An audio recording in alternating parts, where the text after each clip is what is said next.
बिहार के सिवान में कल रात शराब माफिया पर छापेमारी के बाद लौटने के दौरान पुलिस और अपराधियों के बीच मुठभेड़ हो गई। इस दौरान बिहार पुलिस के एक जवान की गोली लगने से मौके पर ही मौत हो गई।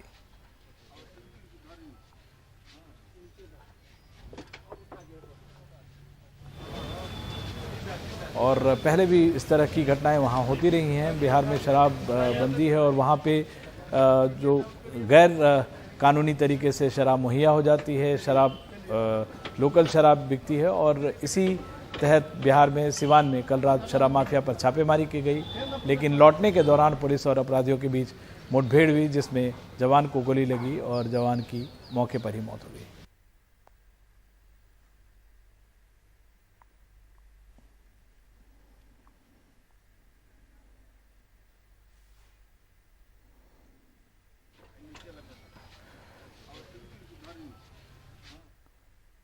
और अब बात विपक्ष के मिशन 2024 की, जिसकी तैयारी में बिहार के मुख्यमंत्री नीतीश कुमार जोर शोर से जुटे हुए हैं।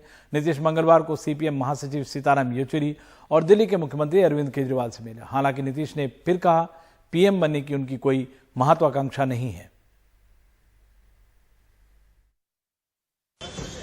2024 की चुनाव की तैयारियों में जुट गए बिहार के मुख्यमंत्री नीतीश कुमार। सीपीएम महासचिव सीताराम येचुरी से मिलने पहुंचे। मकसद बस एक ही है, विपक्ष को एकजुट करना, ताकि बीजेपी को चुनौती दी जा सके। आपस में हम लोग सब अब यही बात कर रहे हैं कि हम सब लोग पूरे देश में सब जो है लेफ्ट पार्टी जो स्थानीय पार्टियां हैं डिफरेंट राज्यों में, कांग्रेस, सब अगर एक साथ मिल जाएंगे तो बहुत बड़ी बात होगी। नीतीश की इस पहल में सबसे बड़ी बात यह है कि वो कांग्रेस को साथ लेकर चलने की बात कर रहे हैं। पश्चिम बंगाल के मुख्यमंत्री ममता बनर्जी और तेलंगाना के मुख्यमंत्री केसीआर की विपक्षी एकता की बात इसलिए परवान नहीं चढ़ पाई क्योंकि वो बिना कांग्रेस के विपक्षी एकता की बात कर रहे थे। ये देश की राजनीति के लिए एक बहुत ही बेहतर संकेत जो है वो दिया गया। इसकी विपक्ष की पार्टियां उनके ऐलान है और हम इसको मानते हैं। विपक्ष की पार्टियों को सबको इकट्ठा होकर आज जो है हमारे देश और संविधान को बचाना है। सीपीएम के बाद नीतीश कुमार सीपीआई के डी राजा से मिले, इंडियन नेशनल लोक दल के ओम प्रकाश चौटाला से भी मिले और फिर दिल्ली के मुख्यमंत्री अरविंद केजरीवाल से भी। नीतीश से मुलाकात के बाद दिल्ली के मुख्यमंत्री अरविंद केजरीवाल ने ट्वीट कर बीजेपी पर निशाना साधा। देखिए, हम तो चाहते हैं इंडिया अगेंस्ट बीजेपी होना चाहिए, अपोजिशन अगेंस्ट बीजेपी नहीं, इंडिया अगेंस्ट। पूरे भारत को खड़ा करो भारतीय जनता पार्टी के खिलाफ। इनसे सब लोग दुखी हैं, किसी को भी छोड़ना नहीं है, पूरे भारत को इकट्ठा होना है। बुधवार को नीतीश कुमार का एनसीपी के नेता शरद पवार से भी मिलने का कार्यक्रम है। सोमवार को नीतीश कुमार कांग्रेस के राहुल गांधी और जेडीएस के एचडी कुमारस्वामी से भी मिल चुके हैं। विपक्षी नेताओं को साधने के लिए नीतीश दूसरे राज्यों का भी दौरा कर सकते हैं। उनकी सोच है कि 2024 में बीजेपी से मुकाबला तभी हो सकता है जब विपक्षी पार्टियां आपसी मतभेद भुलाकर एक साथ आ जाए। विपक्ष को एकजुट करने के मिशन 2024 की तैयारी में जुटे नीतीश पटना से निकलकर दिल्ली में ताबड़तोड़ विपक्षी नेताओं से मिल रहे हैं। हालांकि ये तो वक्त ही बताएगा नीतीश की कोशिश कितना कामयाब होती है। नई दिल्ली में कैमरामैन गौरी प्रसाद के साथ राजीव रंजन, एनडीटीवी इंडिया।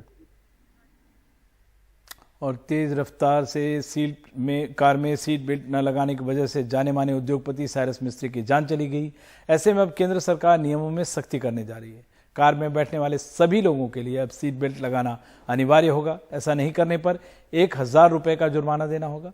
मंगलवार को केंद्रीय परिवहन मंत्री नितिन गडकरी ने इसका ऐलान किया। नेता हो, कलाकार, सरकारी अफसर या फिर आम आदमी, सीट बेल्ट लगाने की आदत कम ही है। पीछे की सीट पर बैठने वाले तो सीट बेल्ट कभी लगाते ही नहीं है। सिटी में लगाने का कोई मतलब नहीं है ना। सिटी में कोई इतना कुछ एक्सीडेंट का सवाल नहीं है, वो तो गाड़ियाँ हाईवे पे लगाना चाहिए। फिर जो नियम है कि सभी लोगों ने लगाना चाहिए, वो तो बात बराबर है, राइट, वो गलती तो है, लेकिन वो आदत नहीं है ना बरसों से।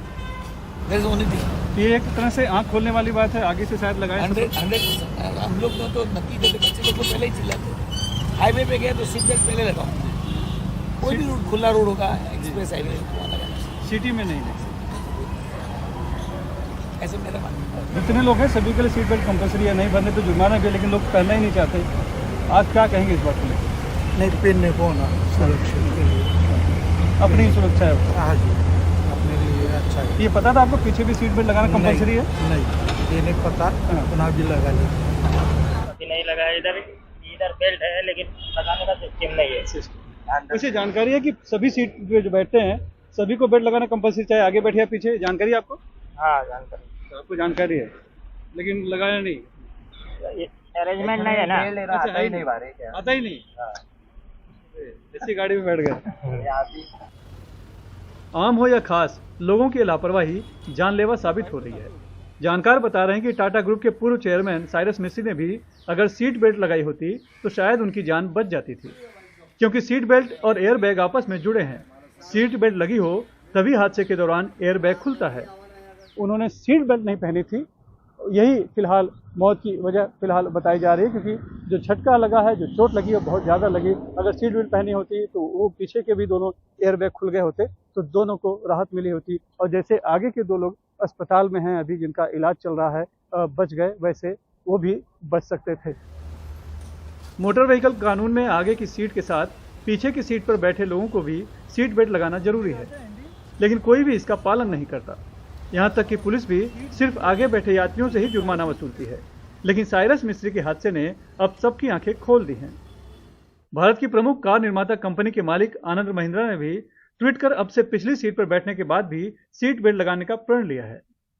मुंबई पुलिस भी जल्द ही इसे लेकर एक जागरूकता अभियान चलाने की बात कह रही है। कई लोगों के लिए काइंड ऑफ आई ओपनर था कि ऐसे पीछे के सीट बेल्ट हैं, ये भी पहनना सेफ्टी के लिए इम्पोर्टेंट है। तो यस, हम सोच रहे हैं कि एक अवेयरनेस ड्राइव इसके लिए करें, और साथ में आगे लोगों को भी पता होना चाहिए कि पीछे भी सीट बेल्ट होती है और वो पहन सकते हैं। साथ ही में जो स्पीड लिमिट है उसके लिए भी स्पीड लिमिट में रहकर ड्राइव करना वो भी इम्पोर्टेंट है। केंद्रीय परिवहन मंत्री नितिन गडकरी ने भी पिछली सीट पर बैठने पर सीट बेल्ट न लगाने की लोगों की मानसिकता पर चिंता जताई है और जल्द ही सभी कारों में 6 एयरबैग को अनिवार्य करने का दावा किया है। ड्राइवर और ड्राइवर के बाजू के सीट पर जो बैठता है और उसके बाद जो पीछे में बैठते हैं सबके लिए अनिवार्य है, कानून है, पर सामने वाले भी लोग कभी कभी लगाते नहीं बेल्ट और पीछे वाले तो लोग भी लगाते नहीं, और इसके कारण ये दुर्घटना होती है। देश भर में हर साल 5 लाख के करीब सड़क हादसे होते हैं, जिसमें 1,50,000 के करीब मौतें होती हैं। जानकारों का मानना है कि अगर कार की गति नियंत्रण में हो और सभी लोग सीट बेल्ट पहने तो सड़क हादसों में मौत की संख्या घट सकती है।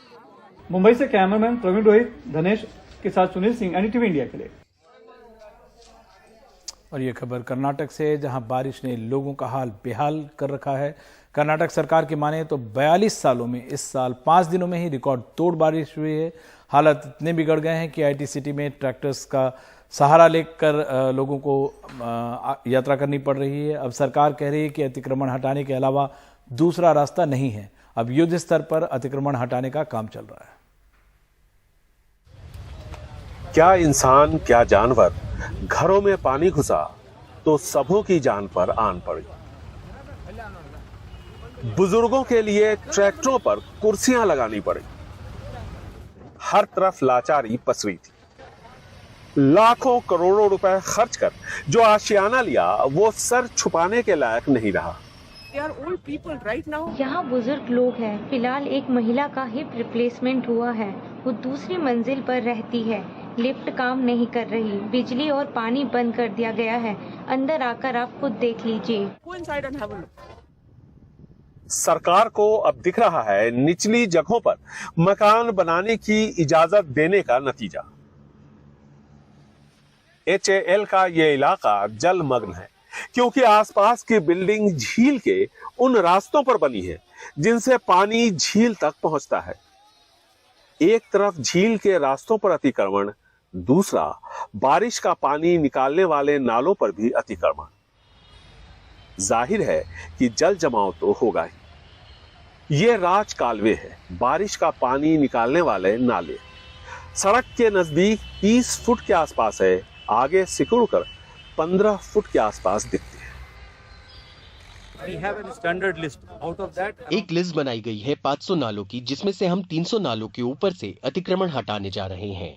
इसके अलावा हमारे मुख्यमंत्री ने कहा है कि एक और लिस्ट बनाई जाए कि जहां पर अतिक्रमण है और उसी के आधार पर आगे की कार्रवाई होगी।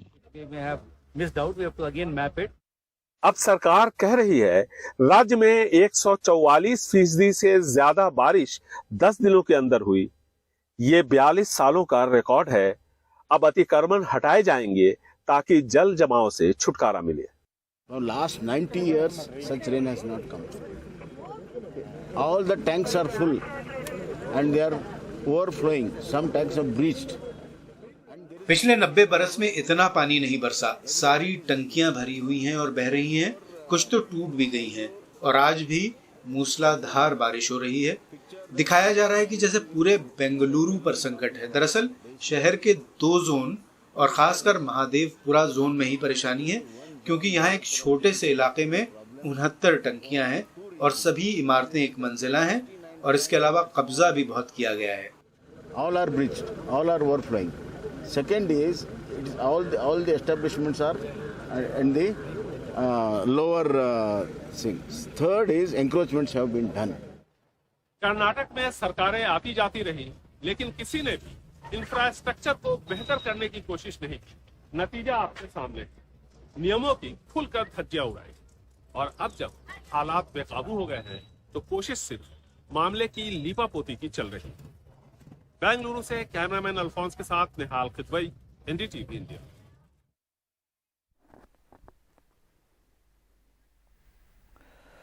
और पंजाब सरकार की आटा दाल स्कीम का पंजाब वासी किस तरह से दुरुपयोग कर रहे हैं, इसकी मिसाल देखने को मिली जब होशियारपुर नंबर की मर्सिडीज गाड़ी में एक शख्स पंजाब सरकार की गेहूं का फायदा लेते हुए नजर आए, जिसका वीडियो बड़ी तेजी से वायरल हो रहा है। जबकि पंजाब में बहुत से ऐसे परिवार हैं जो आज भी सरकार की स्कीम से वंचित हैं। 1 करोड़ रुपए से भी ज्यादा की मर्सिडीज कार आई है वो राशन लेने जो सिर्फ गरीबी रेखा से नीचे के लोगों को मुफ्त दिया जाता है।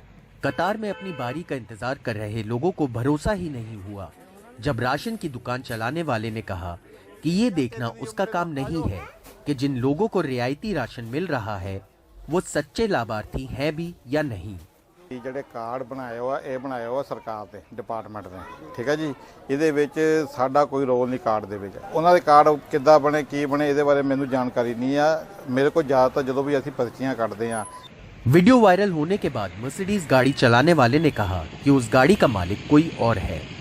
ਗੱਡੀ ਉਹ ਕਿਸੇ ਸਾਡੀ ਨਹੀਂ ਆ, ਕਿਸੇ ਸਾਡੇ ਰਿਸ਼ਤੇਦਾਰ ਦੀ ਆ। ਇੱਥੇ ਸਾਡੇ ਲਾਗੇ ਖੜੀ ਕਰਦੇ, ਉਹ ਬਾਹਰ ਰਹਿੰਦੇ ਵਿਦੇਸ਼ 'ਚ। ਗਵਰਨਮੈਂਟ ਸਕੂਲ 'ਚ ਬੱਚੇ ਪੜ੍ਹਦੇ, ਸਾਡੀ ਤਾਂ ਇੰਨੀ ਉਹ ਵੀ ਨਹੀਂ ਹਸੀਅਤ ਪਿਆ ਅਸੀਂ ਬਾਹਰ खरे स्कूल 'ਚ ਬੱਚੇ पढ़ने पाइए अपने। घर घर राशन पहुंचाने की योजना लागू करने से पहले मंगलवार को पंजाब सरकार ने सारे लाभार्थियों की जांच पड़ताल का ऐलान कर दिया। लगभग 11 ਲੱਖ ਦੇ ਕਰੀਬ जो ਸਰਕਾਰਾਂ ਚੋਣਾਂ ਨੇੜੇ ਆਉਂਦੀਆਂ ਰਹੀਆਂ, ਅਕਾਲੀ ਭਾਜਪਾ ਦੇ ਰਾਜ ਵਿੱਚ ਵੀ ਜਾਂਦੇ ਟਾਈਮ ਵੇਲੇ ਤੇ ਕਾਂਗਰਸ ਦਾ ਲਾਸਟ ਟਾਈਮ ਜਦੋਂ ਰਿਹਾ ਤੇ ਲਗਭਗ 1 ਕਰੋੜ 53 ਲੱਖ ਦੇ ਨੇੜੇ ਤੇੜੇ ਬਣਦੇ ਆ। इस घटना से पता चलता है कि भ्रष्टाचार के सहारे फर्जी लाभार्थी उन सरकारी योजनाओं का लाभ उठा रहे हैं जो गरीबों को जनता के टैक्स से दी जानी थी। होशियारपुर से मोहम्मद गजाली की रिपोर्ट, एनडीटीवी इंडिया। फिल्म अभिनेता रणबीर कपूर और आलिया भट्ट मंगलवार को उज्जैन के बाबा महाकाल मंदिर के दर्शन के लिए पहुंचे। उनके मंदिर पहुंचने से पहले ही वहां हंगामा खड़ा हो गया। बजरंग दल के कार्यकर्ता मंदिर परिसर में इकट्ठा हो गए और नारेबाजी शुरू कर दी। इनकी मांग थी कि रणबीर कपूर और आलिया भट्ट को मंदिर में प्रवेश न करने दिया जाए। इस दौरान पुलिस और बजरंग दल कार्यकर्ताओं में झड़प भी हुई। पुलिस ने हंगामा करने वालों की जमकर पिटाई की और सभी को मंदिर परिसर से दूर किया। मौके से पकड़े गए एक शख्स के खिलाफ धारा 353 के तहत एफआईआर भी दर्ज हुई।